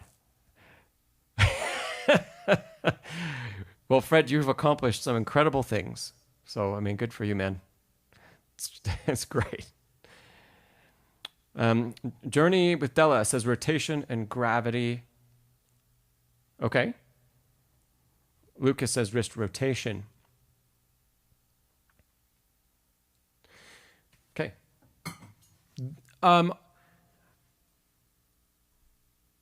Those are a lot of those are good answers. The one that I'm going to highlight the most is the wrist in general. So when we play, for example, with the fourth finger, if we take this arpeggio in the opposite direction, and let's say I'm not playing the Chopin etude, but I want to accent 4. What happens to my wrist as I go I'm sitting a little high. What happens to my wrist as I go through this? Just those 4 pitches.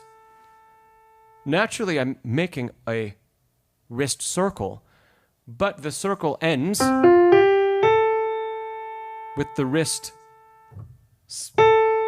above supporting 4, because if I want to crescendo to 4 and accent it, I need a lot of strength behind that finger. And if I do that here, I have to do all of it only with a downward finger articulation, which is,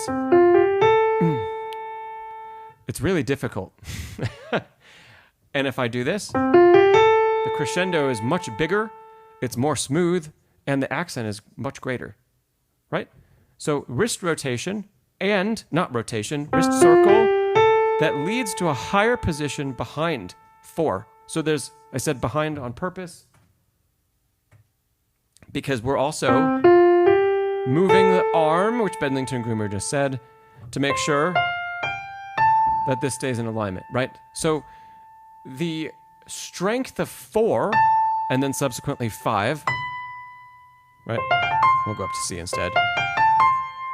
Comes from, and I used a little bit of rotation there, but it comes from the wrist primarily, and secondarily alignment from the arm behind the wrist. So that I can play a just massive crescendo up to 5. As long as I'm using that circle and standing on 5. Right? Okay. If I try to do that without that movement, it's flat. The sound sounds flat, and I can't go nearly as far, nor can I keep the crescendos even. So the strength of 4 and 5 come from the proper coordination with the movement of the wrist and the arm. Most of that movement is up and down. So it has to do with height, which is why I brought this up. Some of that can be achieved with rotation, right? But if we're only rotating and not changing the height component, we're also not seeing the full picture. And if we're not changing the height and we're not using rotation and we're only focused on the lateral movement of the arm, we're still not optimizing 4 or 5. We might be optimizing our ability to predictably strike the 4th finger, because that predictability comes from the arm being behind the finger and not off to the side of the finger. That's where the predictability comes. But you can't see so much of the height here, but there's that height. Fred, do you have any follow-up questions?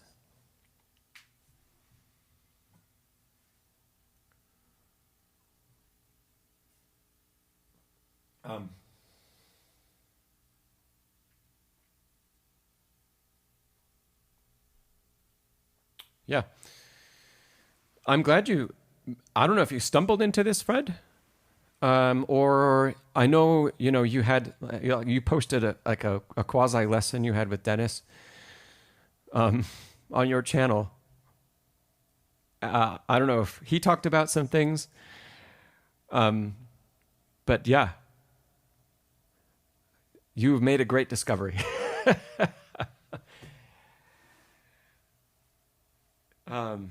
Cool.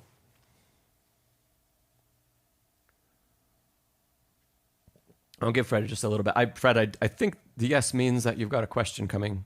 So I'll give you a second to finish writing that in. And anybody else too? Do you have any questions about what we just chatted about?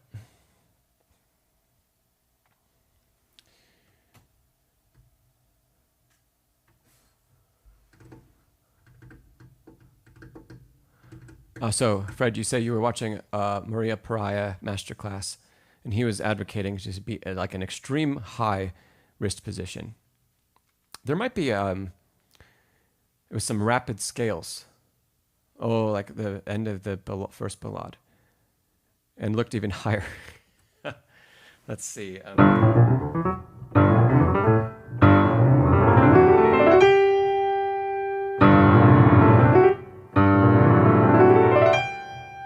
That's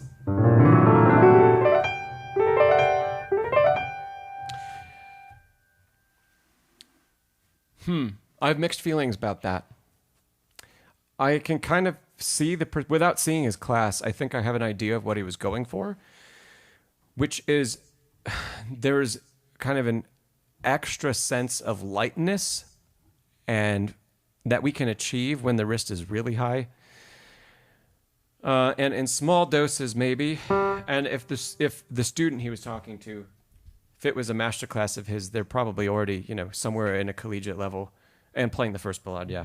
So their technique is probably already pretty darn good.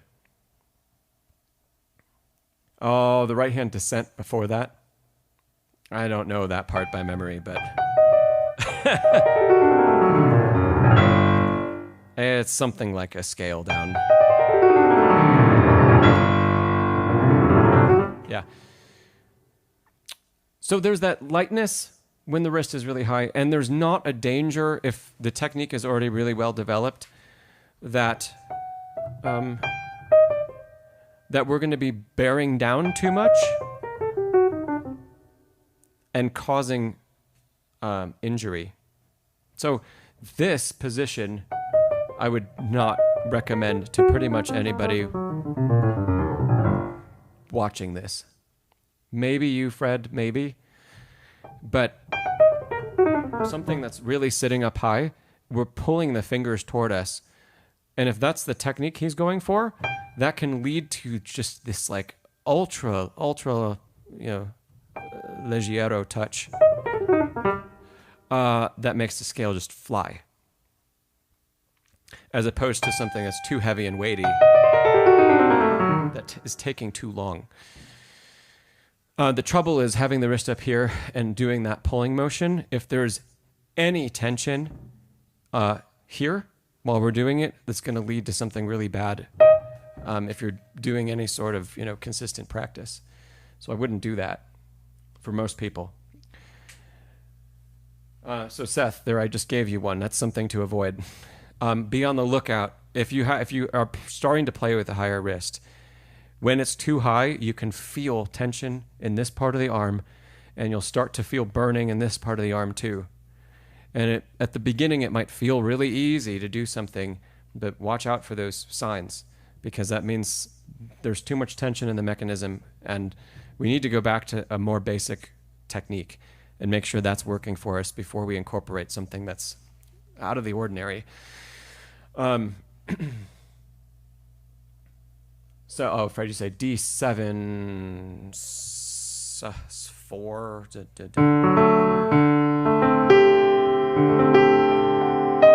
Yeah, there it is.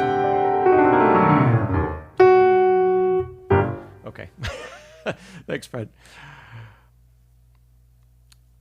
I wouldn't apply that, Fred. I wouldn't apply that technique all over the place. Sometimes in master classes, those fantastic master classes like that, especially when they've prepared the piece really well and they're taking it to a new step or new level with someone like that. And you've experienced these in person, I'm sure, Fred. There's a big difference between, here's a really quick thing that student can do that unlocks like this magical new approach for a passage or in a specific part of a piece. And those classes are wonderful for those reasons. But let's, take a step back and say Pariah wasn't advocating for that kind of wrist position across the duration of the piece. It was for a really specific reason.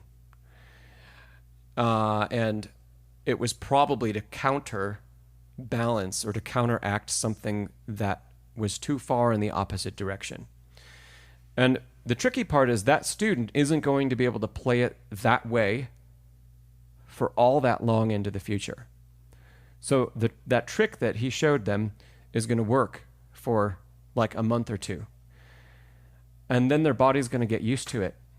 And they're going to have to go back and revisit how to attain that feeling, because they're not going to be able to continue to raise and go higher and higher and higher anymore.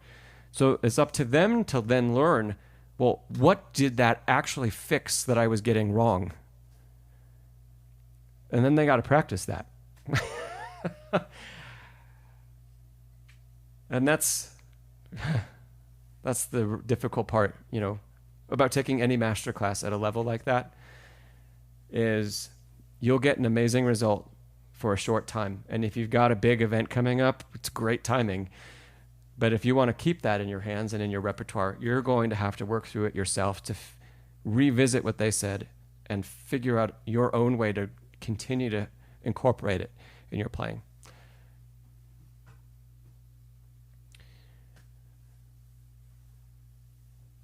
B. Booker, you asked, are Tausig exercises good for practice? I am not familiar with them. I know the name. I should know the exercises, but I don't. Let me Google them and see.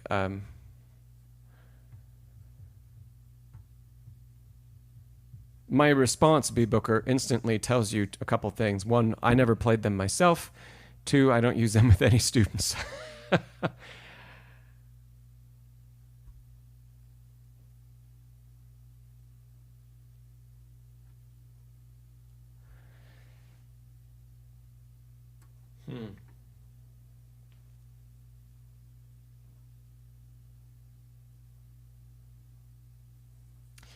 Just a couple things that I've pulled up.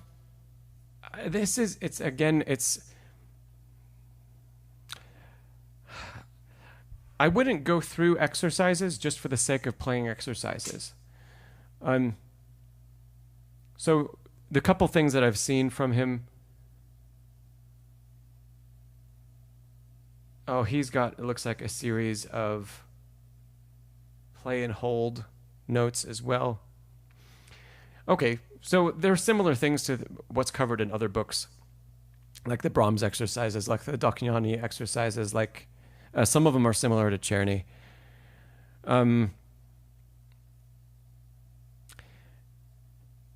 Most of these things, you don't need to practice in an exercise form unless there's a really specific bit of technique that's missing. Okay, the way I like to use exercises with students is, we have a piece of repertoire we're working on, and there is some element in the repertoire that we discover is not built well enough within the student's technique. And so they're having trouble executing it. And only working on that spot in the repertoire, we find, first of all, only working that spot in a variety of ways isn't yielding results to carry them to the next level. When that happens, I go searching for an exercise that incorporates that sort of movement or whatever that spot in the repertoire needs, and then we have an exercise dedicated to it. But I only go there, one, when we discover what the inability is, and two, after we've tried to perfect that technique as much as possible within the repertoire itself. So the third time is I go to an exercise and we look for how can we incorporate something else into practice, because probably at that point the spot in the repertoire just isn't varied enough, and we're not practicing it for long enough to yield the results we need. So then we look somewhere else. And yeah. So B. Booker.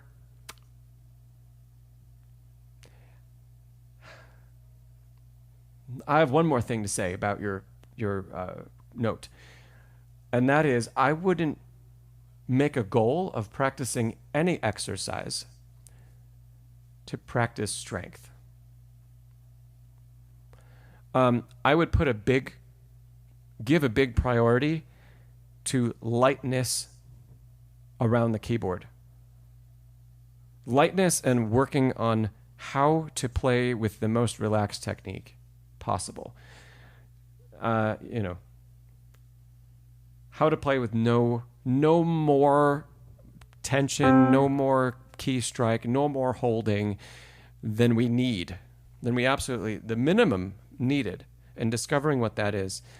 That's going to be far more valuable than doing anything that works on strength or having even strength in mind. I wouldn't go there. I would play and practice at softer dynamics. And when you need strength, we're going to incorporate that in small bits in specific ways, probably via some sort of practice technique and not via just an exercise. Yeah.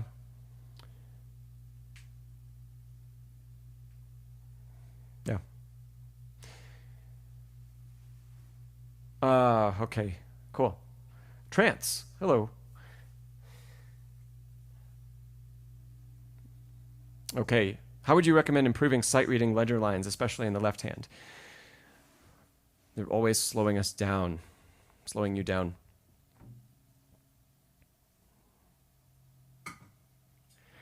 I've got a great example of this in the Chopin etude we were just talking about.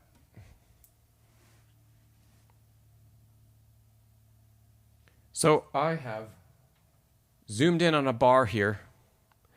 We're going to look at that. How quickly can you identify what the bottom note is? For me, it's instant. I'll tell you the secret in a second. But I'm not reading the ledger lines. That's your clue.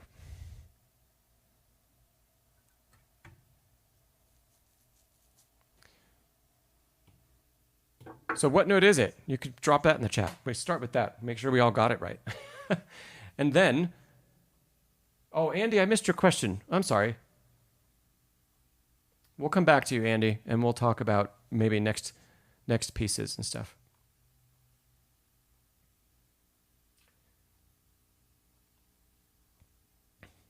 Alan, is it an E? Books and Music says E. Bedlington Groomer, you jumped the gun, but thanks. It'll be Booker's E. Great. Yeah, so that low pitch is an E. And Vienna, hello. Yes, E. Those are all correct. Wonderful. Okay, we can know that it's instantly an E if we read the octave together and don't try to read the note below. Yeah? So, let's see what else we could find here. We're reading the there you go. Trance, you said E, but you had to count down. So, instead of counting, we want to start to recognize that is an octave. It looks like an octave. We've seen octaves everywhere. There's an octave right over here too. It's the same shape. It's the same distance on the score. We want to start to learn how to recognize that. And then, as long as we have some sort of placeholder or some sort of anchor note, we can read stuff that's way far away pretty quickly. Let's see what else is on the page here. Okay. So now that we know what we're doing, what's that bottom note? It's an F. We know it instantly because, same reason, that's an octave. So the only pitch I'm reading is the top one, which is pretty easy. It just sits on the bottom of the bass clef, if you know your notation, right? That's a lot easier than counting down to the bottom, that last ledger line. So I read the top note and then say, oh, it's an octave. Great. And then I know the bottom is an F. What else? What else? What else? I'm going to continue looking through the piece and see if there are any others that are other. Yeah, okay, here's one. How about that one? Hopefully you see immediately. It's also an octave. And then if you know the uppermost note is D, and we can instantly say the low one is also a D. This doesn't just work for octaves, but octaves are a great place to start. Yes, Nancy, there we go. So this etude has lots and lots and lots of octaves. I'm trying to see if there's anything, any other intervals. But you're getting, for everyone here, you're getting the point. We're reading an interval, not counting pitches and not counting notes. And octaves are an easy one to start with. You could also use fifths and fourths. Intervals that you're used to seeing. Okay, here's one that appears to be a little more complicated.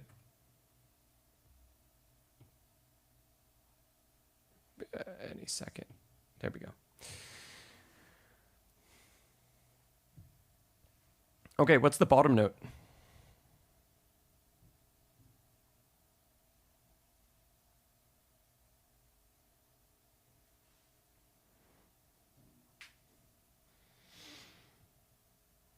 Hopefully we say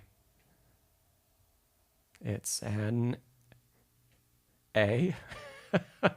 Thanks, Books and Music. It's an A. Yes. Yeah, great. The bottom note is an A. It looks a little bit different than the others because the octave is offset. So instead of it being vertical, our brain first sees that. Well, that's not quite as easy of an interval to identify. It's a seventh. You'll have to be more advanced and have a lot more experience reading notation to understand that interval. But there's still an octave present. It's just separated a little bit from the A, the quarter note, down to the bottom. Now, for the rest of this bar, instead of using intervals from the top note to the bottom and from the top note to the bottom to read those, let's use our reference. Now that we know what that pitch is, How do we know that one? And how do we know that one? They're only a step away.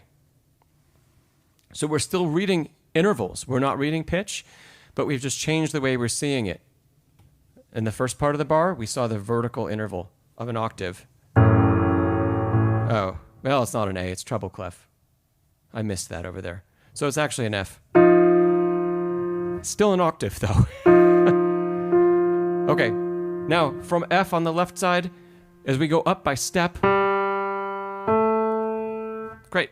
That becomes really simple. We just take the bottom F and go up by a step in the scale and go up by another step in the scale because there are no accidentals present. Yes, Bedlington Groomer. I missed that. Thanks for pointing it out. But the principle remains the same. We read a vertical interval at one point, and then we translated that into, or transitioned from reading vertical intervals into reading stepwise movement. So it's like coming up with an anchor. The first note was our anchor. Once we understand what that note is, then the subsequent ones that are on ledger lines are also much easier because we have something around them to help us understand what they are. So even if, for example, Chopin hadn't written those pitches at all, we would still use the anchor and we'd be able to read 2.5 ledger lines down and 2 ledger lines down. Yeah. Jen, trance. Yep. My pleasure. And so like I mentioned, octaves are a great place to start, and fourths and fifths. So for one more example, if we've got, and this time will be treble clef. So we're looking at it as if it's treble clef, 2 ledger lines down plus, another 2 ledger lines down. What's the bottom note? And what interval did I build?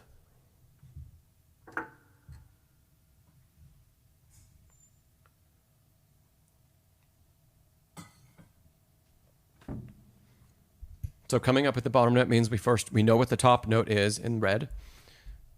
Hopefully we know that that's an A. And then we read the interval. Bedlington Groomer, perfect. It's an interval of a fifth. And then we can either just play it without identifying that, okay, I wrote an A with a fifth below it, or we can know what that pitch is, and it's a D.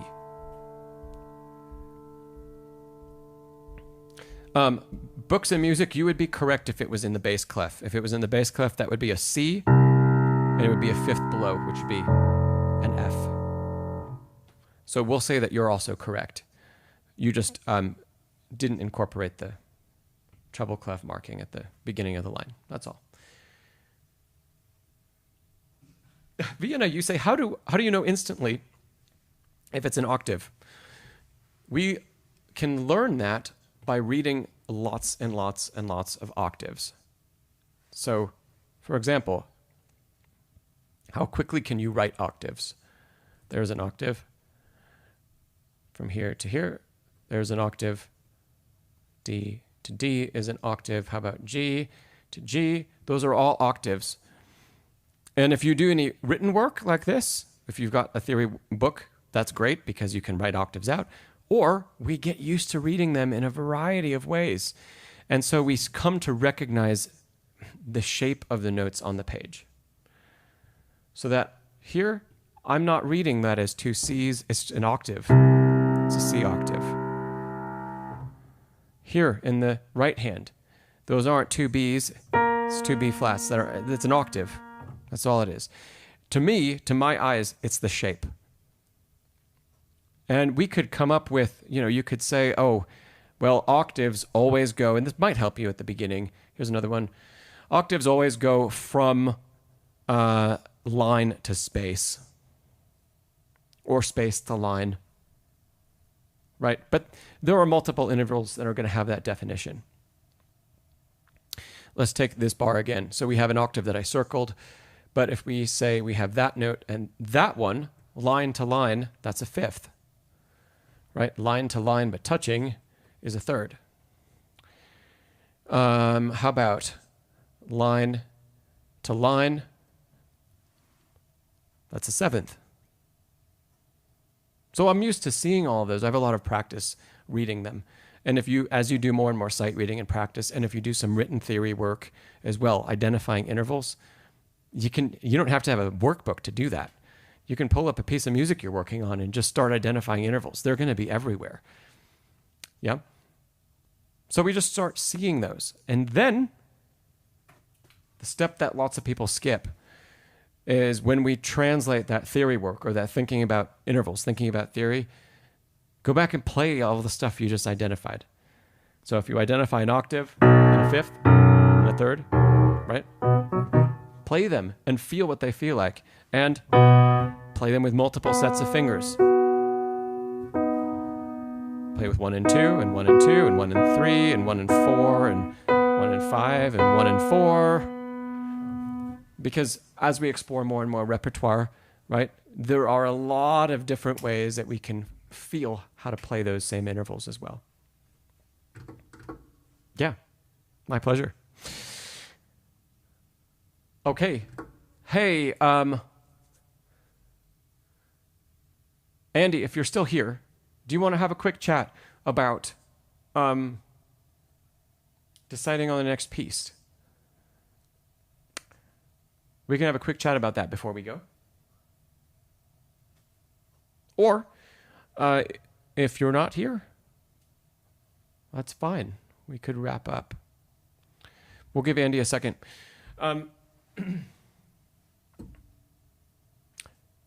Since the Chopin competition's going on, and we have a second, what are some people's favorite works of Chopin? Drop them in the chat. I'll give you one of mine. The First Ballade. It's one of my favorites. Thanks, Whitney. Thanks for being here. And hey, by the way, if you haven't, can you click the thumbs up button? Can you click the like button? I would appreciate it. It really does make a difference.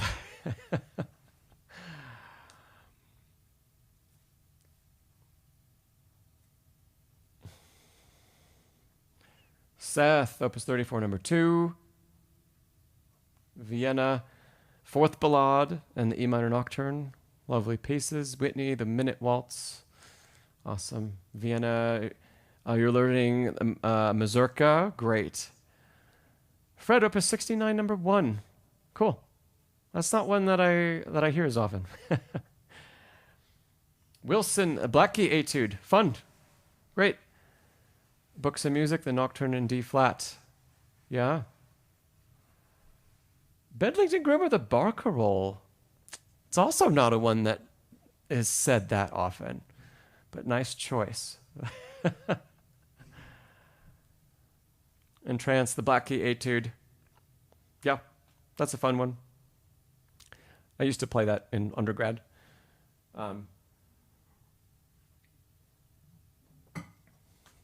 It's been 20 years, so I'm not playing it for you today.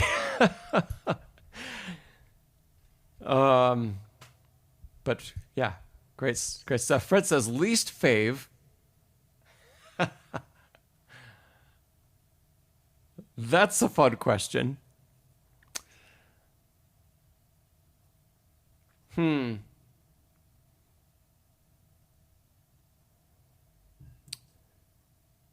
Vienna says none of them.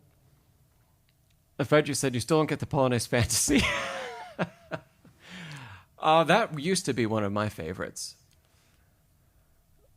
I had a recording of Horowitz I loved listening to, playing the Polonaise Fantasy.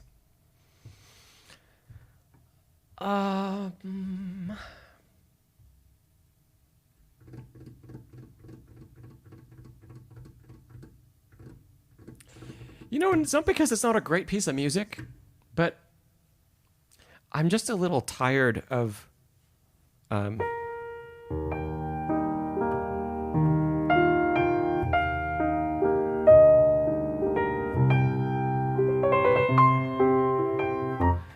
it's a beautiful piece. I'm at a place in life where I'm just a little tired of hearing it. So I'm going to say that one is currently my least favorite. Like, if it comes on, I'm going to skip it. Yeah, Fred, I hear you about Ballade 1. The reason you gave is the reason why I never wanted to actually learn it when I was in undergrad and graduate school. I liked the piece a lot, but everybody played it, and everybody played it in competitions. And I thought, I don't want to be just another ballade, that people have to sit through.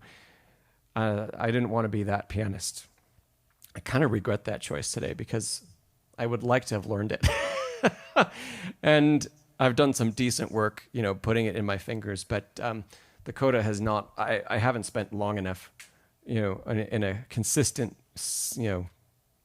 span of time to get the coda in like a performable state. Nancy said, are there competitions for other composers' music?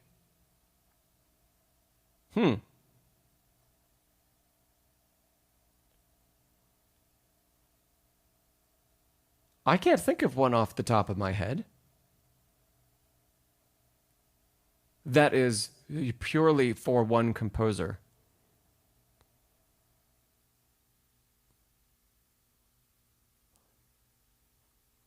There might be some smaller ones, but I can't think of any, that ones that I don't know about, but I can't think of any major.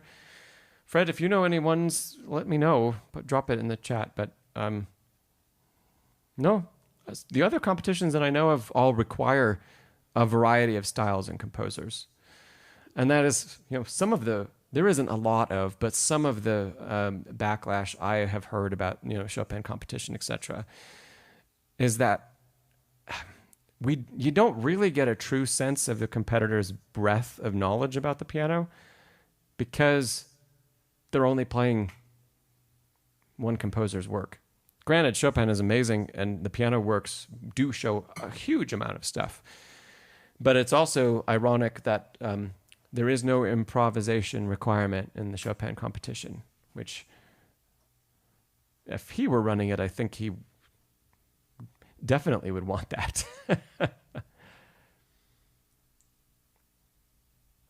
Oh, okay, Barney, you say, and hello, Barney. There's maybe a list competition.